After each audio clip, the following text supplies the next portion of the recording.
Thanks, sir. Our last presenter is going to be Christian with Piazza Shrimp. He's going to talk about their shrimp coming from the Gulf of Mexico. And Christian, come on up and take it away. Good evening, guys, ladies and gentlemen. Let me make sure I have PowerPoint. Okay. You can add later. Okay. Again, my name's Kristen Baumer. I'm the president of Piazza Shrimp Seafood, headquartered out of New Orleans. You may have met one of our sales gentlemen, Alex Lapperouse, here today, who's also been walking around greeting everyone. About 6 months ago, Mike Fruge and I spoke about kind of teaming up as a company to some extent. Piazza Shrimp, as I said, we're a 100% domestic shrimp company. We process probably 25 million pounds of Gulf shrimp from Brownsville, Texas, all the way up Texas through Louisiana over to the East Coast. Shrimp is our only business, and Mike was interested in getting into the shrimp distribution business, and we agreed to provide a brand to him that he could take to market. And I'm here today really to tell you a little bit about the story of domestic shrimp. You'll hit a lot of my high points, so I'll try not to repeat everything, as well as try to explain how we feel that Piazza Shrimp is different when it comes to sourcing domestic shrimp. Before I do that, I put a PowerPoint together. Did you hear the cash register background? That's the sign of money. Why are we here? We're here to supply premium quality products and get a high price for it. That's why you guys want to put domestic shrimp on your menu. Menu revenue opportunity, product differentiation, flavor profile, nutritional benefits, and versatility. All of those things you heard about today, and wild Gulf shrimp, in my view, is at the top of the list. One of the things about Gulf shrimp, a few years back, it used to be canned tuna was the #1 consumed seafood in the United States. Today, and for the last several years, I believe, not wild Gulf shrimp, but shrimp in worldwide shrimp, more shrimp is consumed in the United States than any other seafood item. It's a must on menus. This was, as Yul Smith indicated, I'm a member of the Louisiana Seafood Promotion Board, and I borrowed this slide from the Food Group, which is a marketing agency that is working with the Promotion Board to talk about shrimp in general and how Louisiana and Gulf shrimp fit into this. But I think this is a great look from a chef's perspective as to some of the things you should be doing with your seafood. If you look here, let's say pastas. All pasta entrees, the average price is $11.76 for an entree. That's the average. When you combine shrimp with it, the average is $15.66. Salad entrees. Average salad entree, $10.23. You combine shrimp, $12.23. Look at rice entrees, $12.95. You put shrimp on it, it's $15.31. In almost every category, if you add shrimp, while shrimp is the #1 consumed item in the seafood in the United States, it's also a delicacy. It's kind of pulled away from the delicacy from the volume standpoint, but people still think of it as a delicacy. And when you put shrimp on your menus, people are willing to pay for it. The research went on to show that if you entitle the product Louisiana shrimp, Texas shrimp, Gulf shrimp, that's what people want to eat. If you put Gulf shrimp, Texas shrimp, Louisiana shrimp on your menus, you can command an additional 12% premium on that same exact entree. So as a proponent of domestic shrimp, I've always felt at times it costs more, sometimes it costs less, but what we do know is that everyone in the United States wants to eat domestic shrimp. At times when they're eating shrimp, they think they're eating domestic shrimp when they're actually eating imported shrimp. As I think Yul pointed out, only 5 to 10% of the shrimp consumed in the United States is domestic. With that said, as the country and the world is really moving more towards traceability, nobody in this room, in my view, should have domestic shrimp on your menu without telling people it's domestic shrimp. If you're buying domestic shrimp, let people know you're buying it. It's only going to help you get more money and bring customers back into your restaurants. This is another interesting slide on, they were identifying cuisine opportunities. Look at the range of restaurants that are buying shrimp, from American, barbecue, burgers, European, French, Mediterranean, Italian, all the way across the board. This is the percentage of restaurants in these categories in the purple shrimp that are carrying shrimp on their menus. This is also the menu opportunities on the percentage that are carrying with, you can see, non-fried protein apps. Obviously, we're moving in a healthier direction, but the percentage of protein appetizers that are on, where shrimp is on the menu, it's huge business. Look at pastas, center of the plate shellfish, and center of the plate rice entries. But pretty much across the board, it's a very versatile, very versatile product. This is another issue to show shrimp. If you look at to the right, mid-scale restaurants, casual restaurants, and fine dining, these are the percentage of restaurants that actually have shrimp on the menu. Well over 60%, all the way up to 90%. When I think of domestic shrimp, I'm borrowing this statement from someone, but I think this is what Yule Smith, this is what Texas Shrimp Association, Louisiana Shrimp Association, Gulf Shrimp Association, we're looking for chefs who seek to differentiate themselves and their food through the quality and authenticity of their ingredients. That's a little bit about the background of shrimp and what shrimp is doing on menus today. Paul Piazza and Son is my family's business. I'm a fourth generation owner of the business. We've been in business since 1892, and as complicated, I tell you, I'm glad I'm not in the fish business because it's way too complicated for me. There's a lot of information, and there are a lot of gentlemen that give great presentations that know a lot more about it. With shrimp, it's very easy. It's white, especially domestic. It's white shrimp and it's brown shrimp that's harvested primarily out of the Gulf of Mexico. Paul Piazza and Son, this is a picture of my great-grandfather and the son of Paul Piazza. We started in the French market in 1892. You can see they were in French market distribution. They have rabbits up there, fish. They were in kind of just the market right as a company really over the last 100 years, but up until the 70s we got into processing shrimp, and we used to put shrimp in little trucks, run them around the cities, and then as we grew our business, the volume becomes so significant that we're now partnering with, we're not selling our products to everyone, we try to partner up with distributors in different markets to take product to market.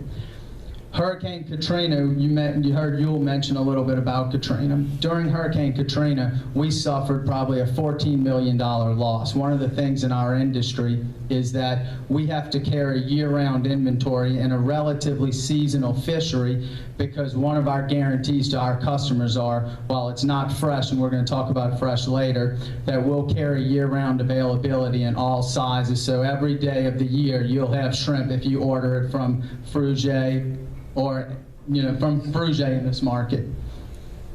After Hurricane Katrina, when we were completely wiped out, one of the benefits that it gave to us as a company is we were strictly a Louisiana company sourcing Louisiana products and distributing mostly in Louisiana and more towards the East Coast. But we used Katrina as a stepping board to get into the Texas brown headless business, which, as you know, the people in Texas, while Louisiana love Louisiana shrimp and to some extent love the Texas people want to eat Louisiana shrimp, and they do, there's also a strong pull for Texas shrimp in this market. So what we did was we built a new processing plant in central Louisiana, and we opened up our distribution outlets by putting docks in Palacios, Texas, Brownsville, Texas, and affiliating and partnering with shrimpers. As much as we have to partner with seafood distributors, we have that same obligation to partner with shrimpers to make sure that we get the quality that we want to take to market. As we stand today, we're currently processing and supplying over 20 million pounds of premium shrimp. Shrimp is our only business, and we try to do as well as we can do to take it to market.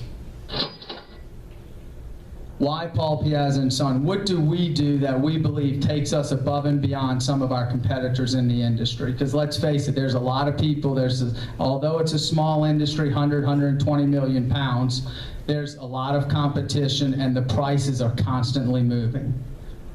The first thing that we pride ourselves on is sourcing premium quality product.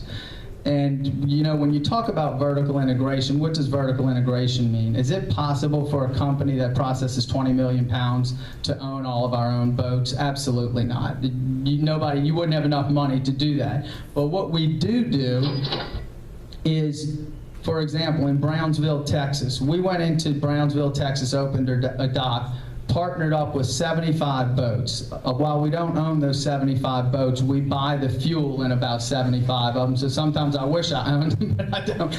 But we own the fuel in them. But what that does is we have fishermen that understand our specifications, and when they catch shrimp and freeze them at sea, they're freezing them in onion sacks, potato sacks, that's how they store shrimp, with our logo on them, and know that they're selling them to us. And they know what our quality levels are and what our fishing requirements are. And you would be amazed when you partner with people and work together how much better the quality is. Another thing that we pride ourselves on is obviously in our industry you need to have a premium quality pack.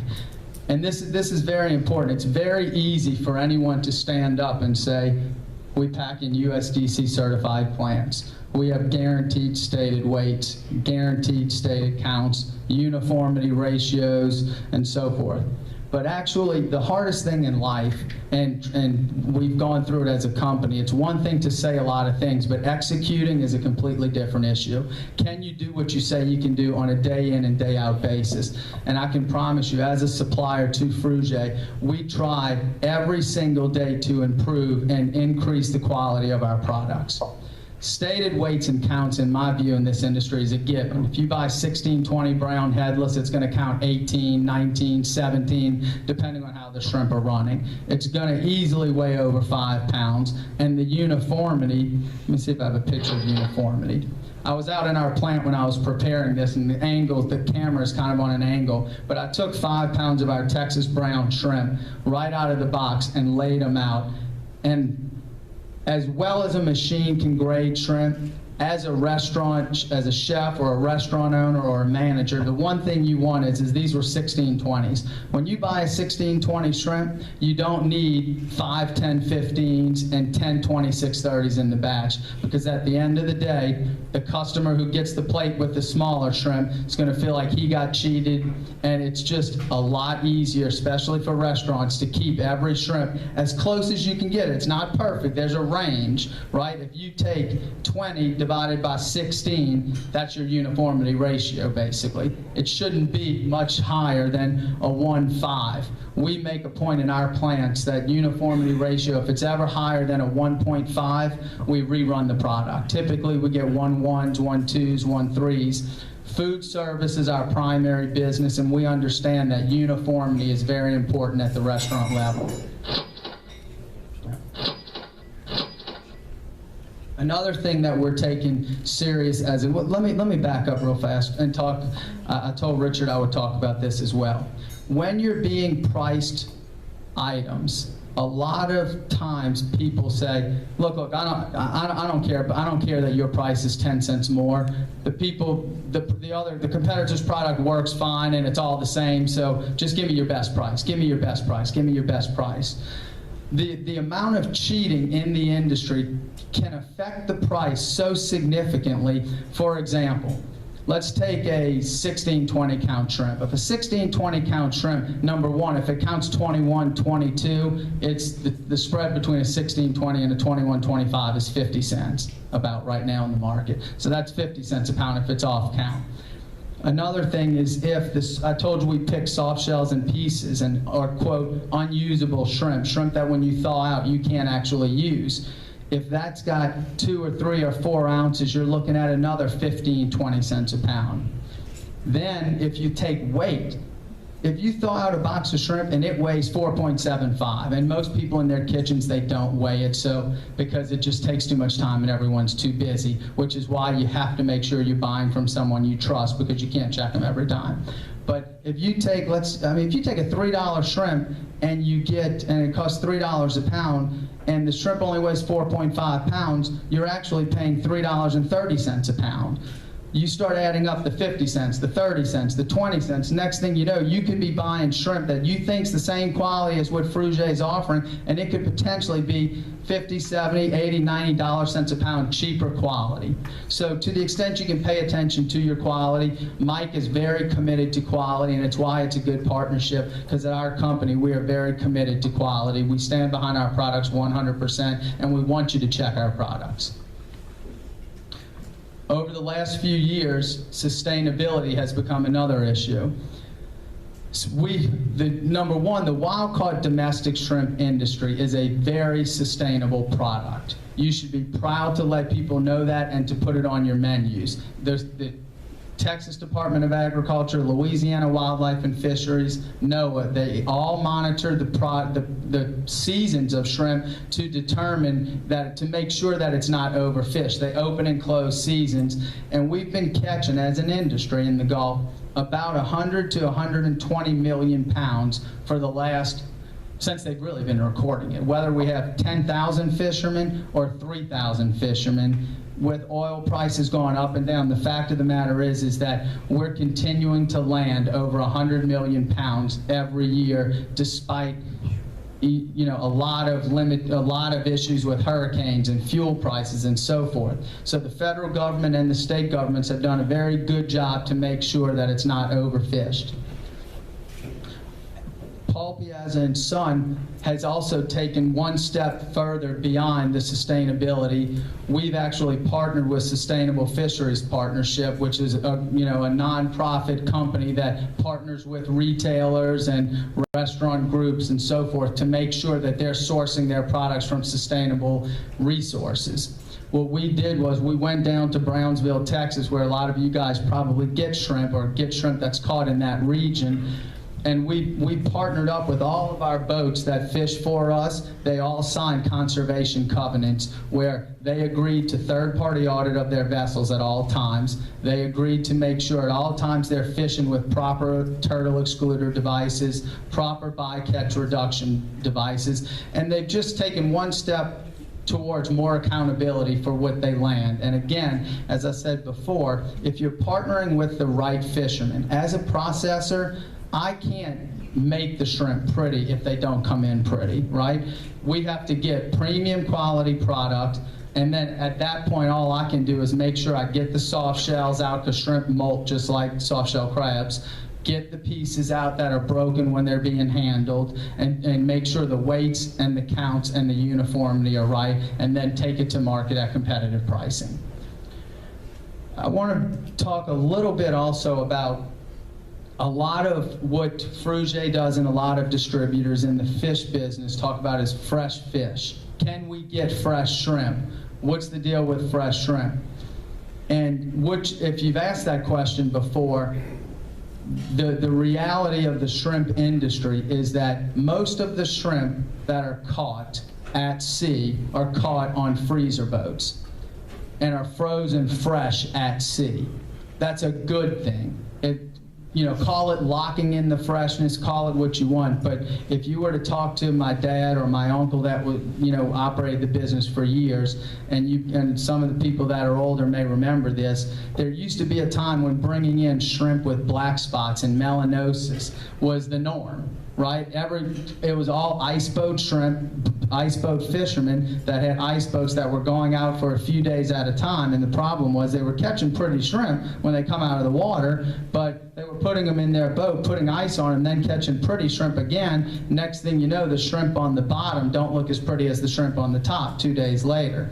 So because of that, the fishery kind of lacked for years, where imports started coming into the market and really took a hold of the domestic shrimp industry, because the quality was so much better, because they were farm raised, they were pulled up alive, out of the farms basically alive.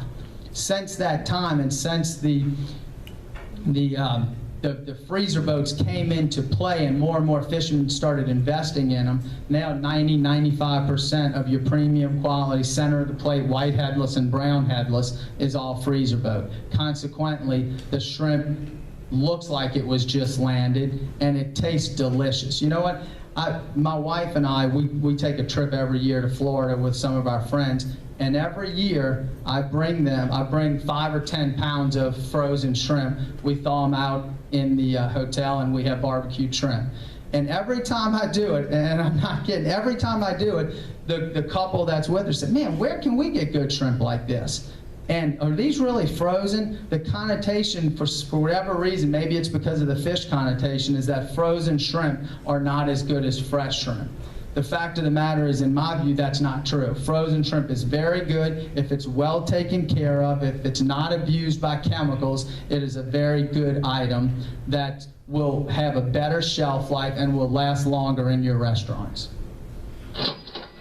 Another thing that we've tried to do, and Yul mentioned a little bit about Seafood Trace, which we are signed up and starting to participate in, but even before that, on every 5-pound box of shrimp that you get from our company, we put a lot code, it's a little retail sticker, lot code, on every individual box. That code allows me, if you had a problem with that box, I can tell you what boat it came off of, assuming it's a freezer boat, what day we packed it, and how much we paid for it. I know I can trace it all the way back to the water. The only thing I can't tell you is what day it was caught. I can tell you what day it was landed.